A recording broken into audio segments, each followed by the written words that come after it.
Hello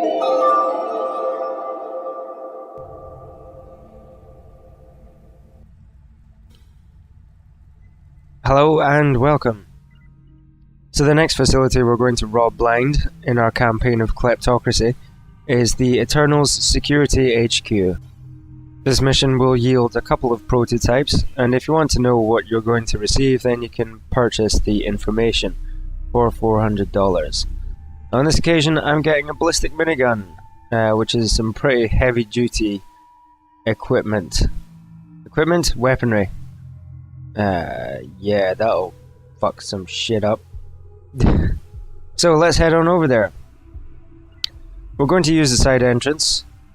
As we did briefly in the last mission, it's still open and available to us since we completed the little side mission in the previous video.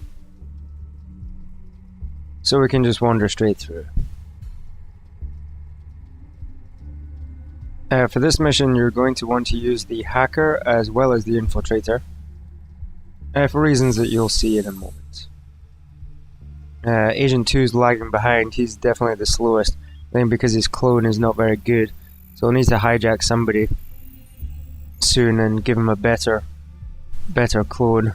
Upgrade his model, as it were, because he's falling behind now. So, there are a couple of ways into the security HQ. There's the main entrance right here, which is locked, so of course you need to unlock it, obviously. But it's not the only way into the HQ, and we're going to choose a different method because there's a ton of patrols that crisscross in front of the door. So it's definitely the much harder option to go through the main door. It makes much more sense to go down this sneaky alleyway here. So that's what we're going to do. Just one thing I should mention is sometimes your agent's pathfinding can be a little bit off because they will tend to choose the shortest route to get to where they're going, which sounds reasonable, but sometimes that shortest route will take them straight through poison gas, and they will wander through it without nary a second thought and poison themselves. So if you don't want that to happen, just make sure they're safely out enough away from the poison gas before you move them. So there's no patrols that come down this alleyway.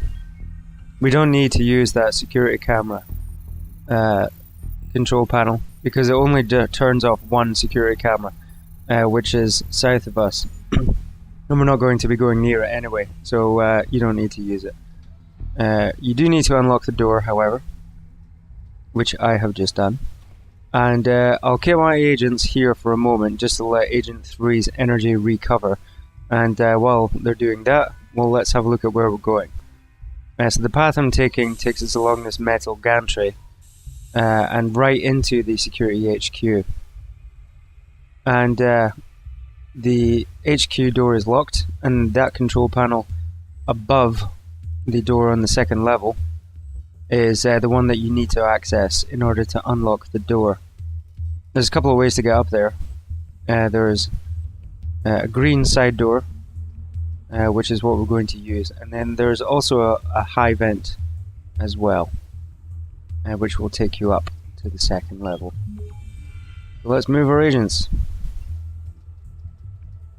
Just use stealth to move them, just to make sure that they don't get spotted. And there's a nice big metal wall here when we arrive that we can hide behind. We shouldn't get bothered by any patrols here. They don't come down this far. But there will be patrols that will go up the stairs right in front of the entrance. There's a machine here that we can hardwire, and that will turn off all power to the security cameras in this area. So let's send Agent 1 over there and turn them off.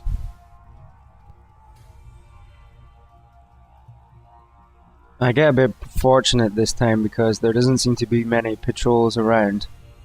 They're all lower and beneath me, which is, I guess, handy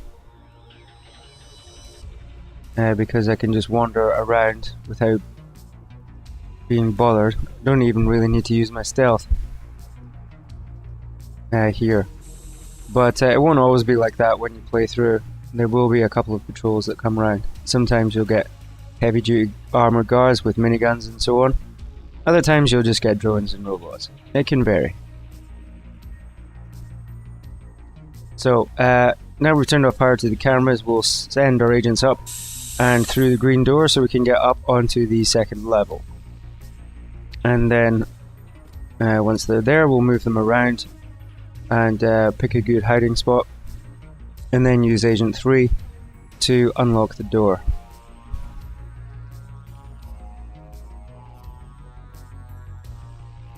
Agent 3, there he goes.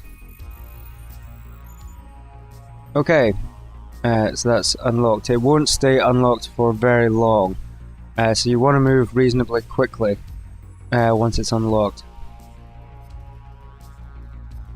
You could send your agents down and keep Agent 3 up on the second level so he can unlock the door again if needs be, but I wouldn't, because you want to send Agent 3 in to the building with the infiltrator. So I'm just going to wait until this patrol has moved away. A bit forward, or we can just go now. They're stealth. And we'll hide behind that tree, that plant. Just for a moment, let the energy recover, and then send them both through. So the reason that you want to use both is that your hacker can hack the security HQ, and doing this will give you a whole bunch of extra cash, which you won't receive if you just use the infiltrator. You'll get the prototypes, but you won't get the extra cash. So so use Agent 3 as well.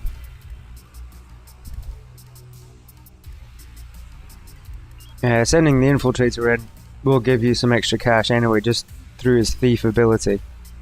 So it's worthwhile using them both, especially if you're low on cash.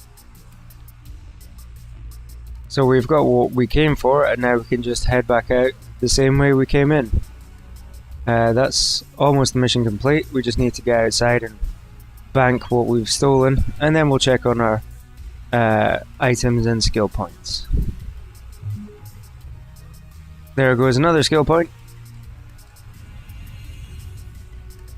So again, unlock the door. It doesn't stay open for very long, so send our agent straight through, and hide them here for a moment just to let the energy recover. There's that security camera from before that I mentioned. We're not going down that way, so we'll just leave it alone. And okay, this bit can be, I guess, slightly tricky. Not really, but possibly. And that you can see what's happening out in the street. There's loads of patrols going up and down the street, which with our stealth generators on maximum won't bother us, but we can't really see what's going on in the other section with the poison gas. So we don't really know until we get there if there's a patrol in that area. And sometimes there can be, but I'm just going to risk it for a biscuit and go for it. And I get lucky. There's no patrol here. So yeah, that worked out okay then. And yeah, that security camera's back on. I'm sure I turned it off before, but I guess it didn't stay off. No matter. We've got just enough energy to use our stealth and stay away from the camera. And there we go. Mission complete. And you can see there we get 9,000 extra cash just for sending in the hacker into the building, as well as the 2 prototypes. So yeah, I don't really need to turn that camera off again because we're just leaving, but yeah, whatever. So let's fast travel over here and we'll check on our items. I didn't manage to hijack anyone, unfortunately, so Agent 2's clone is just going to have to stay crap. for another mission. We've got tons of cash now, so let's get researching our items. And I don't think we have any new gear since the last mission. Yeah, you can see the clone. It's pretty shit. So I'll have to rectify that. And okay, we've got a couple of skill points now for some of our agents. And I don't think I get anything for the soldier. I think I just leave him alone to get the higher abilities. Agent 2 though, I'll increase the field medic ability, which will make the medipacks and the magic wands and the nanobot skill much more effective, which is pretty useful. And then for Agent 3 I get the Master Technician, which increases laser effectiveness, and it also increases shield effectiveness as well, like the rate that it recharges. So that's pretty good if you've got shields and laser weapons for Agent 3. So that's it for this one. Thanks for watching. I'll see you in the next one. Bye!